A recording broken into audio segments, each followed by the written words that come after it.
Bon, alors, chers amis, je vais vous parler du corps électoral, mais dans un premier temps, je vais vous parler de moi. D'abord parce que j'aime bien ça, mais ensuite parce que ça va éclairer mon propos ultérieur.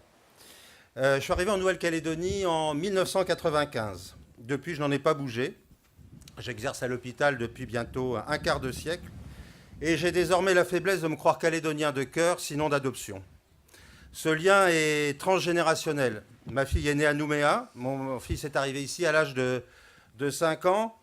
Et vous allez voir à quel point il se sent calédonien. Parti à Paris il y a quelques années pour faire ses études, il y côtoie à longueur d'année des Calédoniens. Et lorsque je lui demande s'il ne s'est pas fait depuis le temps quelques amis parisiens, mais il m'a dit mais papa, je vais quand même pas fréquenter des ors. Anecdote qui démontre à quel point de père en fille, nous sommes indéfectiblement liés à ce pays. Ce pays, la Nouvelle-Calédonie, je ne le dis pas sans émotion. C'est un pays qui m'a tout donné et j'essaye de lui rendre au fil du temps ce qu'il m'a donné. Sur le plan citoyen, il m'a fallu attendre 2009 pour pouvoir participer en tant qu'électeur à ma première élection provinciale. Vous ne pouvez pas savoir à quel point j'étais fier ce jour-là quand j'ai glissé mon bulletin dans l'urne. Ce droit de vote, malheureusement, comme 6700 de mes concitoyens, de nos concitoyens, j'ai failli le perdre en 2014, suite aux demandes de radiation de quelques jusqu'au-boutistes de l'Union calédonienne menés par Mathias Chauchat. Mathias Chauchat, je ne sais pas si vous connaissez, les professeurs de droit. Comme quoi on peut être parfaitement professeur de droit tout en ayant l'esprit tordu et penser de travers. Je l'aime bien celle-là. Dans sa mission funeste, il est assisté de Madame Madeleine Ounou. Marcel Proust, qui est un grand écrivain, avait sa Madeleine. Mathias, lui aussi, il a la sienne. On a la Madeleine qu'on mérite. Hein. Cette année-là, en 2014, donc, suite à un heureux concours de circonstances et grâce à la sagacité de mon ami Jean-Pierre Delrieux, grâce lui soit rendue, qui siégeait à la commission électorale ad hoc, j'ai finalement sauvé ma peau d'électeur. Plusieurs centaines de nouveaux citoyens calédoniens, malheureusement, n'ont pas eu cette chance et ont été impitoyablement radiés. Depuis, année après année, je suis, avec d'autres, dont mon ami Bertrand Thureau, pourchassé par les mêmes éradicateurs électoraux. Mais bon, j'ai survécu à 4 passages en tribunal d'instance, 2 en cours de cassation. Honnêtement, peut-être que vous n'imaginez pas ce que c'est de s'entendre chaque année qualifié de fraudeur, d'usurpateur, de voleur de citoyenneté. C'est très difficile. Il faut que cela cesse. Comme doit cesser la mise à l'écart de dizaines de milliers de Calédoniens d'adoption, privés d'inscription sur la liste électorale spéciale des provinciales. Tout comme moi, ils ont fait souche ici. Leur maison, leur travail, leur vie est ici. Tout comme moi, ce pays est devenu leur pays. Pour certains, tout comme moi, leurs enfants sont nés ici, ont grandi ici. Il y a même de jeunes majeurs natifs qui ne voient pas leur droit du sol reconnu et qui n'ont pas le droit de vote. N'est-ce pas, Maï ?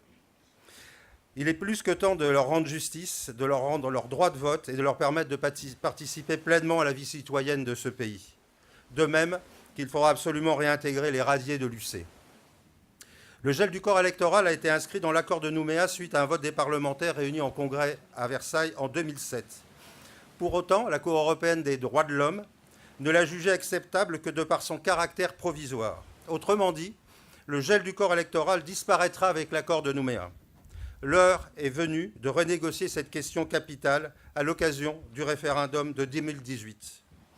Le retour à un corps électoral glissant est mis en exergue dans le programme de nos 2 candidats, Philippe Dunoyer et Philippe Gomez. Je voudrais qu'on les applaudisse un petit coup, là, quand même, s'il vous plaît. Allons-y. Leur volonté est que le droit de vote aux élections locales soit accordé après 10 ans de résidence. Il ne vous a pas échappé que d'autres candidats non indépendantistes proposent le retour à un corps électoral glissant. Par exemple, Sonia Baquez et Gaël Yano. Sonia Baquez, vous voyez qui c'est ? Elle est toujours floue sur les photos tellement elle bouge vite dans ses convictions et entre les partis politiques.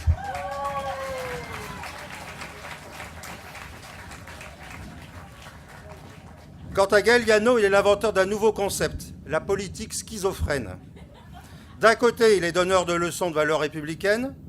De l'autre, il lève le drapeau FLNKS sur la mairie de Nouméa. Ces deux-là, donc, n'hésitent pas à tomber dans la surenchère en proposant d'accorder la citoyenneté aux conjoints de Calédoniens. Il s'agit véritablement d'une FBI. Fausse bonne idée. En effet, dans tous les pays du monde, que peut-on acquérir par son conjoint si ce n'est la nationalité, bien sûr? Assimiler ainsi la citoyenneté calédonienne strictement définie par l'accord de Nouméa à une nationalité, lorsqu'on est non-indépendantiste, c'est tout sauf intelligent. Hein. Faut qu'il mange du poisson pour les connexions neuronales. C'est tomber dans un piège, c'est se tirer une balle dans le pied et même dans les deux. Ces mêmes candidats et d'autres, tel Harold Martin, vous savez, celui qui est obligé de parler très très très fort pour couvrir le bruit des casseroles judiciaires qu'il traîne.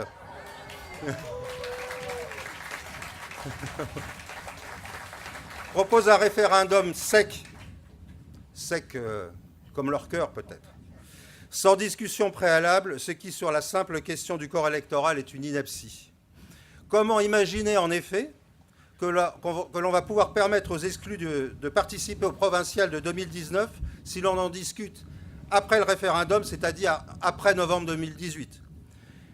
C'est une fable qui est née dans le cerveau de politique hors sol. Cette question capitale, comme tant d'autres, doit bien entendu être débattue, discutée bien en amont du référendum. Pour ma part, je n'ai aucun doute sur les capacités de nos deux candidats, de nos deux futurs députés, Philippe Dunoyer et Philippe Gomez, à mener ces discussions capitales. Je n'ai aucun doute sur le fait qu'une fois élus, ils seront portés haut et fort. La parole... J'ai perdu la dernière page. Non, la voilà. Il n'y a que 2 lignes, hein, je vous rassure. La parole de tous les Calédoniens, ceux du peuple premier, ceux de la 6e génération et des suivantes, ceux enfin de la génération 0, dont je fais partie, mais vraiment calédonien de cœur. Je vous remercie. Merci Tristan. Merci Tristan.